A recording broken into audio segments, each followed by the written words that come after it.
एक था बहुत बड़ा राज्य जिसमें एक राजा रहता था। उस राजा के पास बहुत सारा धन था, फिर भी उसे और भी धन कमाने की इच्छा थी। अपनी इस इच्छा को पूरी करने के लिए राजा एक दिन जंगल में चला गया। वहाँ पर उसने 10 सालों तक कठोर तप किया।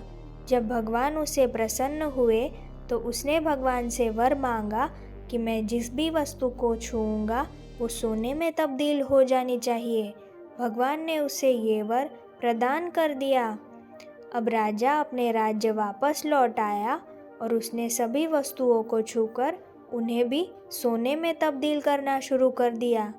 ये सब देख के राजा को बहुत खुशी मिलने लगी। जब राजा को भूख लगी तो राजा खाने के लिए भोजनालय में गया।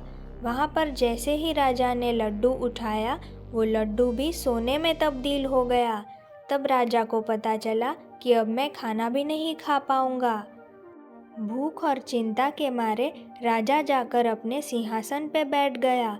तभी राजा की बेटी खेलते हुए आई और राजा को गले लगा लिया। इसके पहले कि राजा कुछ कर पाता, उसकी बेटी भी सोने की मूर्ति में तब्दील हो चुकी थी।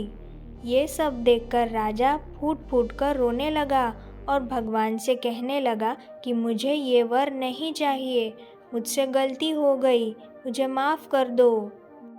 तभी भगवान वहाँ पर प्रकट हुए और उसकी बेटी को जिंदा कर दिया।